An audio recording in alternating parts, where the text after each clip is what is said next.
Welcome to our Kingdom conversation on what it means to actually live with the Blessed Mother as a force in your life and really inviting her into all aspects of your life. I'm Lisa Flood, along with Melody Bruce, and I'm Celie Clark. And before we go anywhere, you two, my two dear friends, you have to know that both of you, we've known each other for a long time. I might cry, but I remember thinking that both of you so reflected the love of Our Lady to me. Oh, hold on. The way I met you, my son was coming into making his first communion, and we were out of the church, and you were the DRE, you were in charge, and that was where I first met you. I had no idea what God would have in store, but through all these years, you reflect the love of Our Lady to me. And you. Oh my gosh, so many times I just look to you as my big sister mentor, and Melody, you have a mother's heart that just like goes everywhere, and you just keep, I model so much of both of you, but it's that being open to the love of Our Lady that I see in both of you. So, that's very kind. That's very sweet. You know, I think that I didn't always love the Blessed Mother because I didn't know the Blessed Mother. Right. I knew that she was the Mother of God and the Mother of Christ, but I knew what the church taught, but she didn't live in my heart. And I really think I credit time in adoration. And every time my mother's heart would struggle, I needed something to fill it, and I just wasn't quite sure where to go with that. And somehow you know how she does it. She just does it for you. So at one point I was like, You're my mother. You're my heavenly mother who knows what I am, what's hurting inside, what's joyful inside, what's fearful inside, and you're gonna help me through this, whatever it is. This sounds a little weird, but I can even remember in adoration being in a position of being held and almost like nursing from the Blessed Mother. Wow. I know that sounds really strange, but just being held by her. As her baby. As her baby.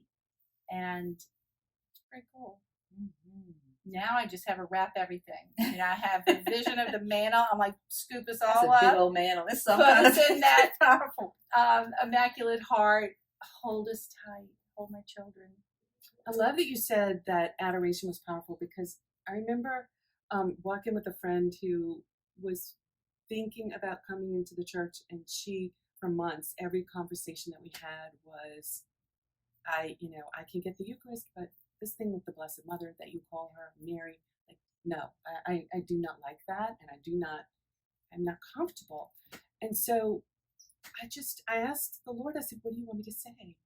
And he said, she was willing to go to adoration, and the Lord put it on my heart to invite her to go to adoration and ask Jesus what he wanted to tell her about his mom. She went one time, and whatever the Lord did in that moment, I'm not saying it was all resolved, but he gave her peace about exploring.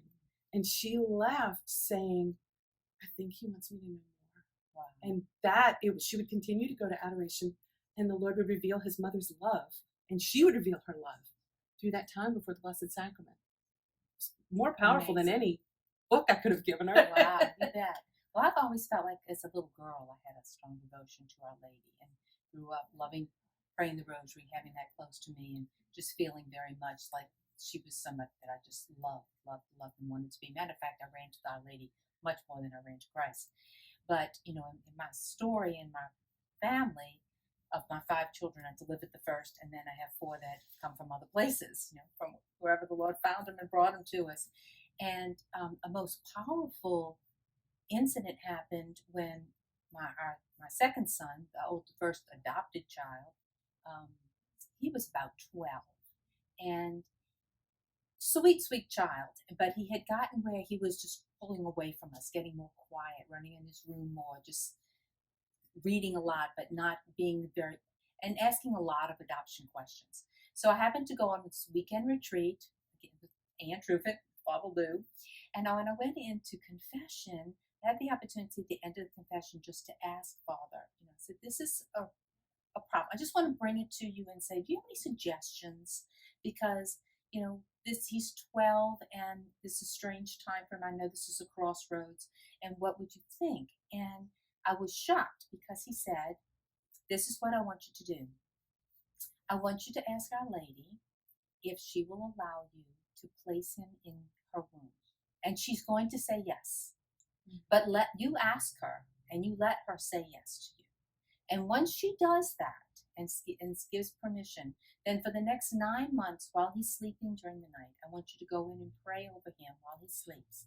And I want you to know where he is in this gestational process. Like now he could suck his thumb and now he can, now he's rolling it. How he grows in Our Lady's womb. And I want you to know that she's thrilled to be his mother.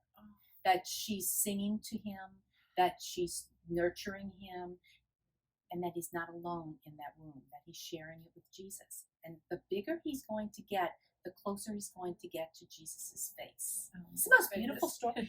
So it's like, I'm weeping. Okay, you think she'll really say yes? I don't know if she's going to say yes. I don't know if she's going to say yes. So I leave. And this was about an hour out of New Orleans. It was in Picayune. So I'm driving back, and this is like, early cell phone time. Mm-hmm. And while I'm driving, I get a phone call, and it's from this very holy Spanish man in our parish that I don't know well at all. I mean, I know his name, and I see him at church. He's there every day, he's there all the time, but I don't know him, and he doesn't know me. And he calls and says, "Are you home?" It's like, no. What do you want? because I have a message from Our Lady, and she said she needs to come to your house. Celie. I'm like this. Wait, she talks to you? Like, wait, what'd she say? Wait, she talked? Wait. And he doesn't answer any of my questions. She just says, I'm going to bring her to your house if you're home. It's like, okay, I'm going to be there in about an hour. So when I get to my house, he is on the front porch with a banner that's on the pole. That's, this big banner of Our Lady of Guadalupe. Mm.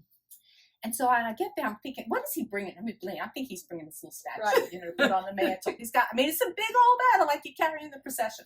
So when I get there, he says, doesn't introduce himself, ask any other questions. She says, Our Lady said it was very important that she comes today, and she needs to stay for 9 months. Celie! And I said, okay, she said that to you? And he said, this is the only image of Our Lady where she's pregnant.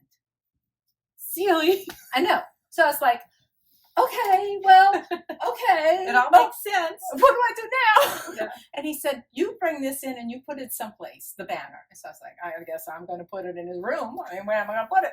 So that's what happened. And over the next 9 months, that's amazing. Then I continued to pray during the night and then reconsecrate him to Our Lady under that title, Lady Guadalupe. The biggest thing to know at the end of the story is her feast day is December the 12th, and that's his birthday. Oh, Celie. My goodness. So, Best story ever. Go mama. I mean, what else? So I would say this. She didn't only want to carry my child in the womb. She's willing to do that for everybody. And she would love to do that for everybody. And I would suggest to every mother everywhere to ask her, because she's going to say yes. And when she says yes, then allow your children to be her children in that way. And to consecrate them to her under whatever title you'd like, but just entrust them to her for there because she's got it. Celie, I think what's so incredible is your persevering prayer. Because did you necessarily see changes overnight just when you started praying? Oh no. No. And I didn't want to tell him. I didn't tell him that story because he'd have really thought I was nuts until he had gotten to college. And then I was like, well, let me tell you what happened. Back when you're 12. What did he say? Well, and that's another whole story in itself, but he let me know for his 21st birthday that he was doing a consecration to Our Lady and that it was going to end on feast day of the 12th of December. And I said, well, it's special, and it's really special because, and so then I shared that with him. And Yeah, he's got a very special love for Our Lady under that title. Melody, I know you love, all three of us love praying the rosary, but what would you say? Because I know I've been there where it was a struggle, like I was making myself. And sometimes I still say, okay, I really need to pray a rosary today, but I have to push myself. How do you incorporate the Blessed Mother into your prayer, especially with the rosary? Well, not perfectly. None of us do. Right, let's start with that. I have my ups and downs, probably like just about everybody else. I'm actually pretty easy on myself. I'll start a rosary and I'll get into 3 decades and fall asleep, and I'll, instead of thinking that the Blessed Mother's disappointed that I didn't finish, I'll just think she knows how weak I am, and so somebody else had to finish it for me. You know, I don't put a lot of pressure on myself, although I firmly know that the rosary is the strongest weapon that we have and can use to make a difference in this world as far as in prayer. I know that, and so when I feel powerless, I turn to the rosary, because then I feel like I am doing the most powerful thing that I can do to help effect change in a situation. So to me, it's very motivational, because I have a lot that I'm praying for in the course of whatever. But when I say the rosary, I try to take the decade and connect what my prayer is to the decade. Like, for instance, the Crown of Thorns, for a long time I suffered with an illness that was unexplainable, blah, blah, blah. And it felt like a crown of thorns, you know? And so when I get to that, I'm going to be like, all right, Jesus, I'm connecting my crown of thorns to yours. But I'd like relief from mine, by the way. While we're at it. Right. So I do try to connect the wedding feast of Cana. You know, it's my daughters and son. We're preparing for marriage, and we were working on weddings and sacraments. You know, that's very easy to connect. The finding of Jesus in the temple, I use that one to say, Mary, cover my children. Keep them safe, keep them well, keep them where I can find them. I don't want lost children in any way.